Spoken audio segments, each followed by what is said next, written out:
तुमच्या सर्वांच्या साक्षीने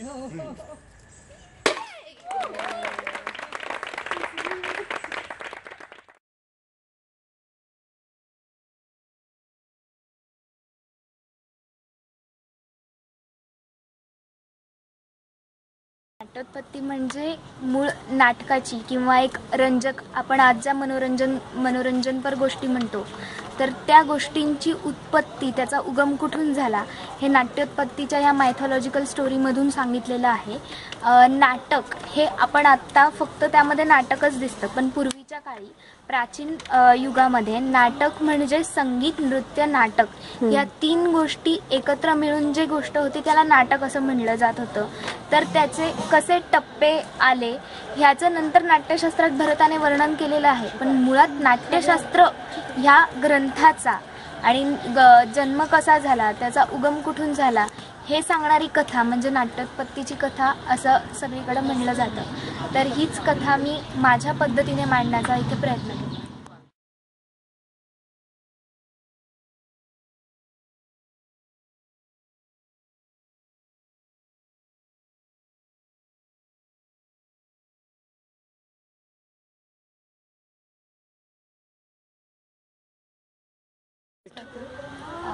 This is our concept called as Natya Mandap. Now, in the performing arts in ancient times, the performance were held in temples or in open areas.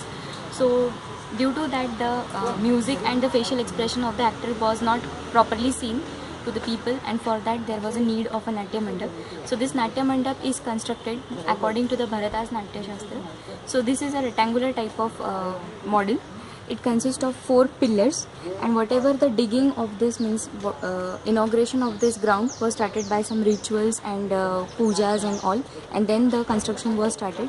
It consists of 4 pillars which are to the southeast, southwest, northeast and northwest directions, which are given as name Brahma, Kshatriya, Vaishya and Shudra.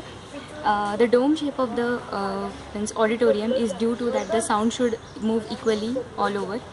Then this is the interior part of the theatre. The theatre is divided into 2 parts. One is the Ranga, means one is the auditorium, and one is the stage part. The stage part again consists of various compartments. One is the Ranga Pit. In here mostly the dancers used to dance. Then next comes is the Ranga Shirsha, which is one level up from the Ranga Pit. Here it was made for the musicians to sit and play the instruments. Behind the Ranga Shirsha there is a green room, so that the actors can have their makeup and come directly to the Ranga Shirsha, and through the Ranga Pit they can perform. The 4 pillars here describes the Mattavarini. The Mattavarini, there is a story behind this, that there were one king who arranged a fight of 2 intoxicant elephants. So they were placed away from each other, and as they are huge animals, it required a lot of space, and so the whoever comes to see the fight were placed at a back distance, so that is called as a auditorium, we can say. The 2 elephants were placed facing each other at a different distance, so that they could not see each other. So the 4 pillars are there. The 4 pillars describes the legs of the elephant, each elephant standing facing each other, and the upper part of this you can see is the trunk. When they have lifted up, it is significant to that. So this is all the stage. The ventilation point of view, it is said that there are ventilations are given in this side. The door is there are 2 doors actually. One is on the north and one is on the south. Here I have shown for the ventilation and the light. It was also said that the performance were to be continued from morning to night. So at night they used to have lamps to enlighten the interior area. And this is what about the rectangular type of theatre. Again we have explained here, there are 3 actually: rectangular, square and triangle. So these are the dimensions and description of this type of theatres. Now there are also Chinese and Isabellian stage. So out of which Chinese stage is one who reflects the ancient whatever Indian stages. So I have shown here small part of it. नमस्कार, मी पूर्वरंगाचं सादरीकरण करते आहे. भरताने 5वा अध्याय हा पूर्वरंगाचा सांगितला आहे. त्यामध्ये त्यांनी कुठलाही नाट्यप्रयोग करण्याच्या आधी जे काही रिच्युअल्स असतात ते त्याचं वर्णन 5व्या अध्यायात दिलं आहे. त्याला त्यांनी पूर्वरंग म्हटलं. मी त्यातला काही पार्ट इथे सादर करते आहे. तर त्यामध्ये पुष्पांजली आणि जर्जर पूजन या दोन गोष्टी.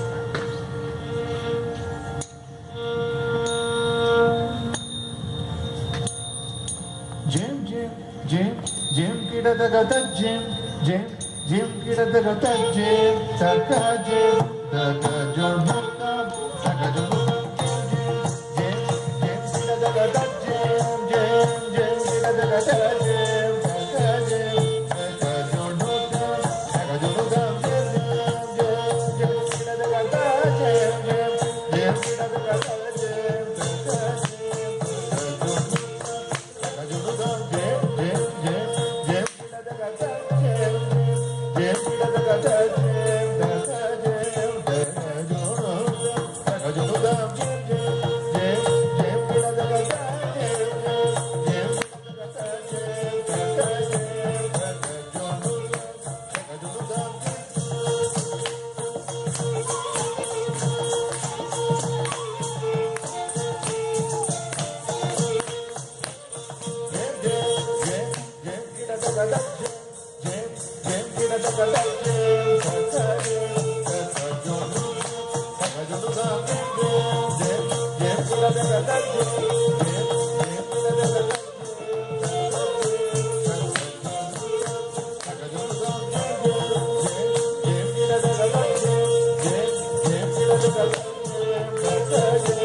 नमोस्तु सर्वदेवेभ्यो द्विजातिभ्यः शुभं तथा जितं सोमेन वैराग्य आरोग्यं योगमेव च राज्यं प्रवर्धतां चैव मङ्गश्चायं समृद्ध्यतां प्रेक्षाकर्तुर्महान् धर्मो भवतु ब्रह्म भावितः.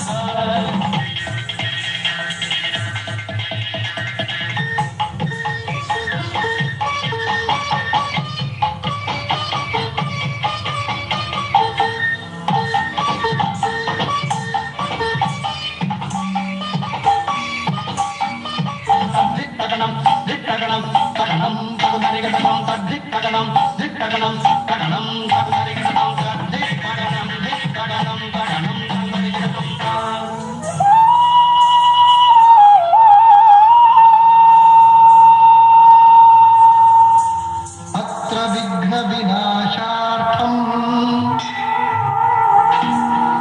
पितामहमुखैः सुरैः निर्मितस्त्वं महावीर्यो वज्रसार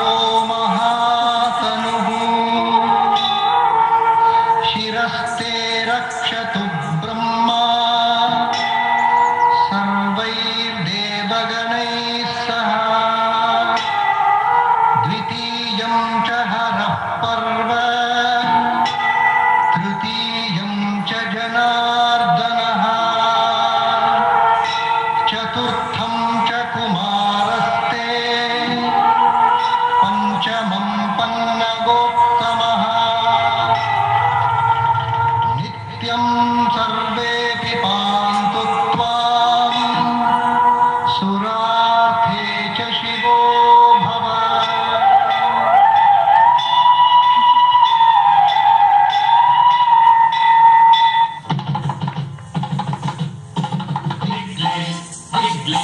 झंडे झंडे झं बुका बाली ककते तेजा बुका बाली ककते तेजा दिगले झंडे झंडे झं बुका बाली ककते तेजा बुका बाली ककते तेजा दिगले झंडे झंडे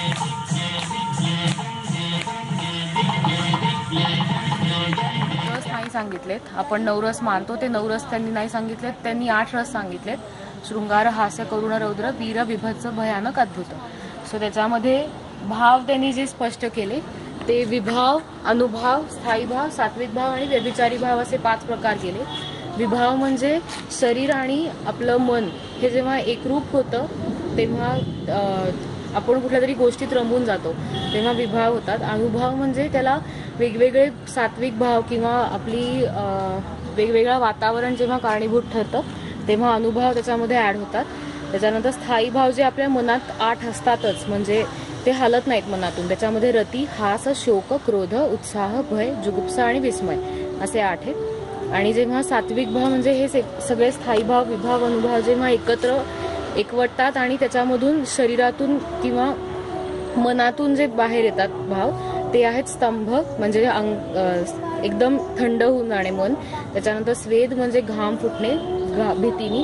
रोमांच म्हणजे हातावर काटे, अंगावर काटा येणे. स्वरभंग इज आपला ह्याचा आवाजाची चढ उतार किंवा कमी जास्तपणा. त्याच्यानंतर वेफचू म्हणजे एकदम ट्रेम्बल होणे. वैवर्णे म्हणजे आपल्या स्किनचा, त्वचेचा रंग बदलणे. अश्रू, डोळ्यातून पाणी येतात रडण्याने.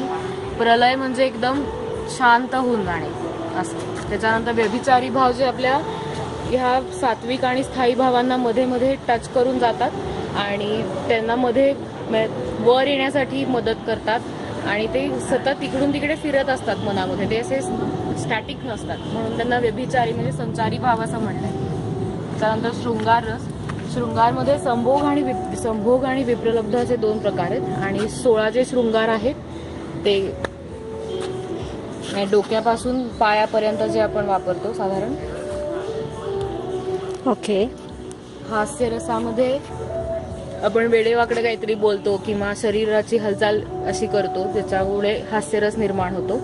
तर आत्ताच्या काळातली म्हणून शीदा फडणीस यांची ही काही चित्र लावलीत, व्यंगचित्र. ओके.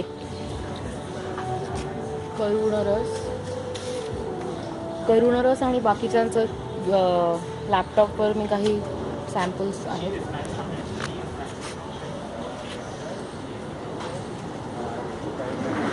वीररस.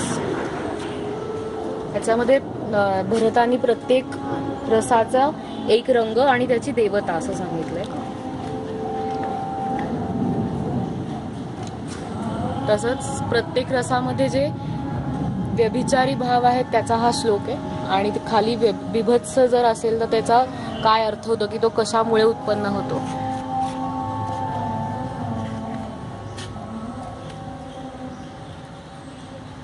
अद्भुत रस. आपल्या भारतामध्ये जी 7 आश्चर्य आहेत मंदिरांमधली, कोणार्कचं सूर्य मंदिर आहे, हे नालंदा आहे, अमृतसर, ताजमहाल, हम्पी आहे.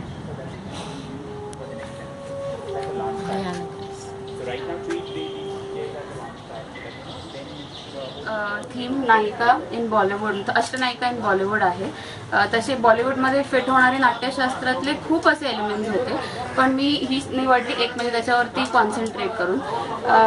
तर मी अष्टनायिकांचे बॉलिवूडमधले असे काही गाणे काढले जी त्या गाण्यां म्हणजे प्रत्येक एरामधले जी त्या अवस्थेला सूट होत आहेत.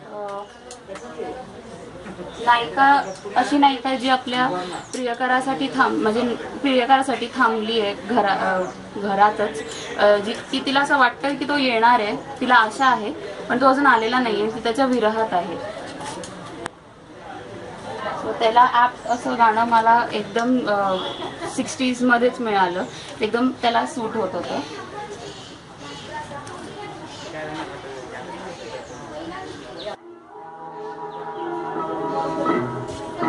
आपण जसं डान्समध्ये तिचे किंवा हे सांगितले की ती कशी असते केस सोडून त्याच्यासाठी वाट वगैरे बघते, हे ॲप्ट गाणं होते ती तशीच दिसते. ॲक्च्युली या एरामध्ये मला प्रत्येक नायिका मिळत होत्या एकदम गाण्या वाईज आणि हे वाईज, पण मला सगळ्या एरांमधून घ्यायचे होते म्हणून थोडे थोडे बदल झलक दिसतात नायिका. माझा विषय आहे नायक, नाट्यशास्त्रातला नायक आणि बॉलिवूडमधला नायक. तर नायकाचे सामान्यतः 3 प्रकार सांगितलेले आहेत भरत मुनींनी. पहिला आहे उत्तम, अधम आणि उत्तम, मध्यम आणि अधम. त्याची ही लक्षणं: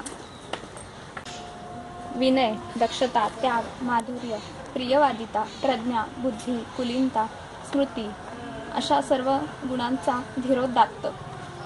आणि त्याचं उदाहरण मी बॉलिवूडच्या 3 इडियट्स या सिनेमाने देते.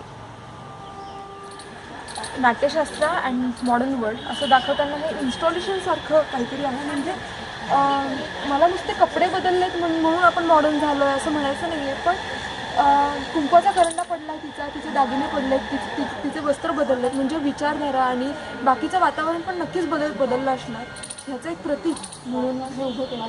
आणि त्याचबरोबर आजच्या समाजातला कोरडेपणा हे सगळ्यात महत्त्वाचं. म्हणजे आपल्याला आत्ता जाताना अजिंठा वेरूळ स्कल्पचर्स असं काहीही दिसत नाही. म्हणजे मी सुंदर काही शोधायचं असेल तर मी रोजच्या आयुष्यात माझं काहीही त्याचा काही भागच नाही. मला रोज ह्याचं अट्रॅक्शन वाटतं, म्हणजे ह्याच्या कोरडेपणाचं, ह्याच्यावर घातलेल्या कपड्यांचं. तर हा कुठेतरी फरक येतोय. म्हणजे कलेत हे दिसत नाही, कलेत आपण खूप सौंदर्य दाखवतो आणि आपल्या आयुष्यात इतका कोरडेपणा हा कुठेतरी, आणि ही मध्ये दरी आहे खूप मोठी, आणि ती जोडण्याचा काही लोक प्रयत्न करत आहेत. तर ती ही लोक आहेत की जी प्रयत्न करत आहेत की हे कुठेतरी एकसंघ व्हावं. म्हणजे नक्कीच समाजातला विषय म्हणजे दरवेळी काहीतरी कुणाला संदेश द्यायचा आहे आणि कुणाला काहीतरी अभिप्रेत करून बोलायचं असं नाही, पण एक अमूर्तता पण असते जी आपल्या मनात पण असते आणि तीच रिलेट करत असते आपल्याला आणि समोरच्या व्यक्तीला.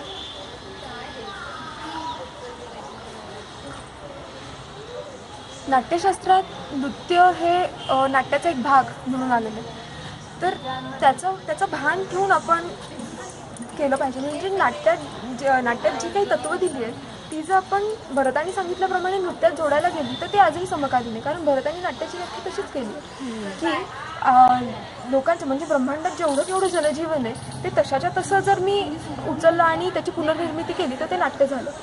नृत्याच्या व्याख्या त्यांनी वेगळ्या केल्या, पण रोहिणीताईंच्या मते त्या व्याख्या तेवढं पूरक नाही आहे आजच्या नृत्याला. कारण त्यात कुठेही स्पेस किंवा त्यातलं अंगसंचलन किंवा काही कशाचाही उल्लेख नाही. आम्ही करताना असं होतं की स्टेजवरती आम्ही दाखवतो घागर, म्हणजे पाणी भरायला चालली आणि मग तिला प्रियकर दिसतो आणि वाट बघणं वगैरे या सगळ्या घटना, आणि घरी आल्यानंतर बाथरूममध्ये जाऊन सुरू करतो. म्हणजे बघताना आम्ही कसं रिलेट करायचं स्वतःला आणि त्या कलेला. माझ्या मते की रिजिडिटी शास्त्रात नाही. शास्त्रात राक्षस म्हणून जर दहशतवादी दाखवला तर शास्त्र मागे पडतं का? नाही. शर्वरी जमेनीस स्त्रीभ्रूण हत्या सादर करतात. हा डोल कथकमध्ये केला जातो, नृत्य ज्यात भाव रस काहीही नाही असं भरताचं म्हणणं आहे. पण तोच डोल एका नशिला माणसाला त्यांनी रिलेट केला. आता यात शास्त्र आलंच ना, म्हणजे शास्त्राच्या सगळ्या चौकटी धरून आलं, पण त्यात काहीतरी म्हणणं मांडलं पोचवायचं जे आजचं बोलू शकतो की नाट्यशास्त्र आणि मॉडर्न वर्ल्ड. मॉडर्न म्हणजे मग नक्की काय, कॉन्टेम्पररी आणि मॉडर्नमध्ये फरक काय?